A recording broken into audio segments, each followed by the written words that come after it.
Hi, I'm Carter. I'm 22 years old, and I had the most unforgettable date in the most inappropriate place.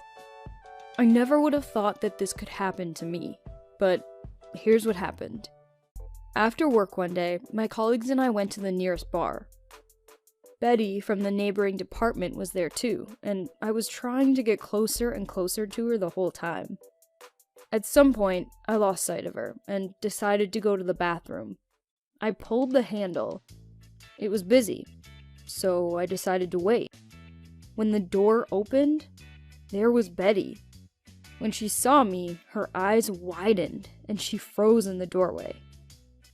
Carter, here's the thing. She bit her lip and looked at me expressively.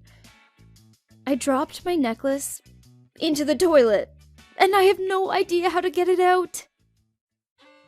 We both stood over the toilet and looked at the water.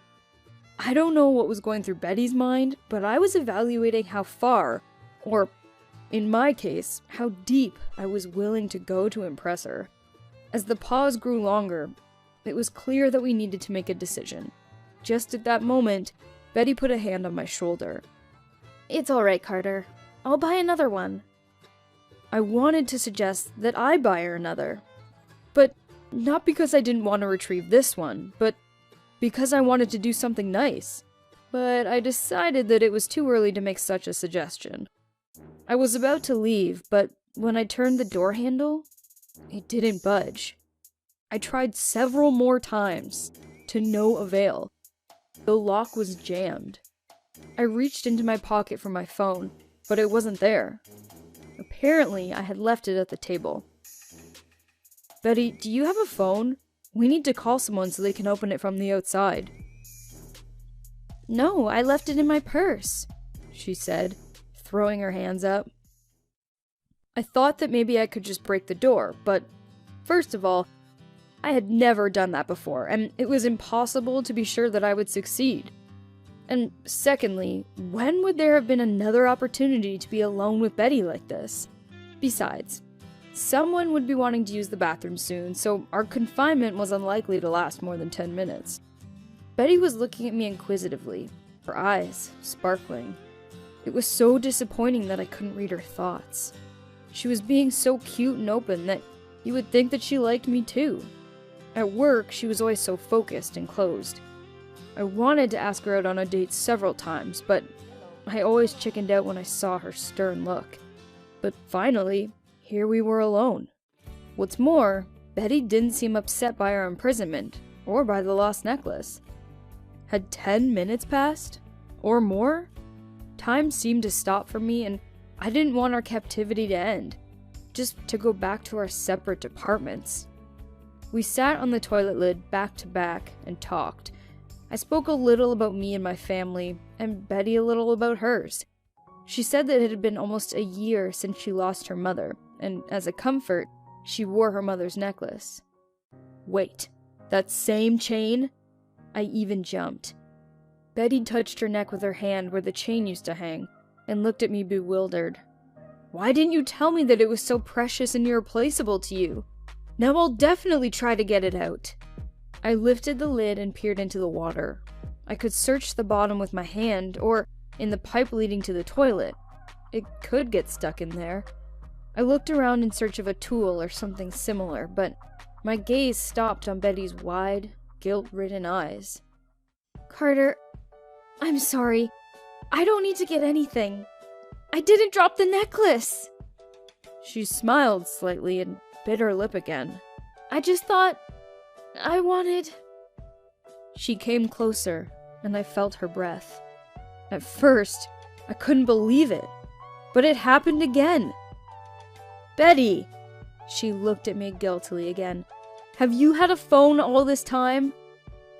She took it out of her pocket of her loose-fitting pants and nodded.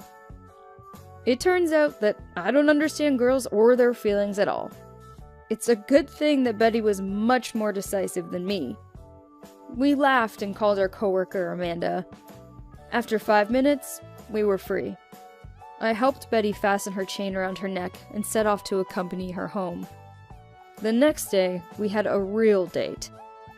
Although, the first was unforgettable. Thank you for listening to my story.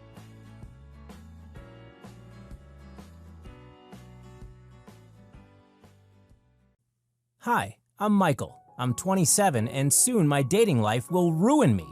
After all, for every date with a girl, I pay her at least $1,000, and I just can't stop it. Here's how I ended up in this situation. I work for my father's law firm, and in the future, the family business should be mine. Working 50 hours a week is not at all what I wanted, but otherwise my old man will leave me with nothing. Living up to his expectations my whole life, I've never done what I love. He always decided where I would go to school, what kind of sport to do, and with whom to be friends. Only on Saturday evening could I be myself. But now, because of one such Saturday, I risk losing everything for which I have strived for so many years. That Saturday, as usual, I was at the club and, as usual, left there with a girl. In the morning, we parted ways. I had already learned how to end these flings long ago by not leaving hope for a next time. But on Tuesday, I received an email from her, to my work mail. She sent a revealing photo and a caption that read, "Let's do it again. This is Madeline." "Where did you get my email address?" I asked. She replied and said that I could not even imagine what else she had on me. She had arranged for us to meet at 8 o'clock in the most famous restaurant in the city. It took considerable effort for me to reserve a table that same evening. Madeline's makeup, clothes, hairstyle, I never would have met up with her again. But in this case, it was not my decision. Since I wasn't planning to linger, I told her that I would only have a cup of coffee. She said she wanted a glass of white wine, a salad, and $1,000. I could pay with a check, and not necessarily in that order. I was about to laugh, but changed my mind, given her arrogant and confident look. Without letting me answer, she said that she had a video of our entire Saturday night, and the most interesting and exciting fragments would certainly arrive by mail to both my father and all my employees if I did not meet her requirements that day. I told her that I first had to see this video in order to decide whether it was worth even half the amount she was asking. $1,000. This is the price for the opportunity to see it first, and perhaps you'll be the only one, was her answer. That evening in the restaurant, she got everything she ordered, including the check which I wrote. In the morning, a video file showed up in my email. Yes, it was definitely worth the money. Then another message. She had made another appointment at the restaurant. I was seething with rage because I already paid her. What did she want from me now? She asked me for another $1,000. I could hardly restrain myself from making a scene. "With that attitude, you didn't have to come at all," Madeline said. "And send me the money right away. The total value of this video is $1 million. Either pay it all up front or get ready for many more meetings to come. If you don't do it, I will send this file to your father, colleagues, friends. I will post it on every site there is. After that, you won't just lose your father's business. You'll never be able to work in any law firm again. Well, except maybe as a janitor." 2 months have passed since that second meeting, and in that time, there have been 8 more. It's not hard to calculate how much it cost me.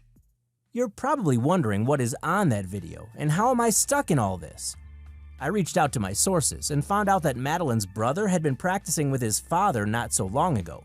Obviously, after that, one of them came up with the idea to set me up and get some easy money. Meeting in the club, the hotel room, at the time, it seemed funny to me. But now this joke will either ruin me or destroy my career and deprive me of my inheritance. I don't know how to stop all this. What would you do in my place if you were blackmailed by a girl who threatened to show everyone a video that would simply destroy you?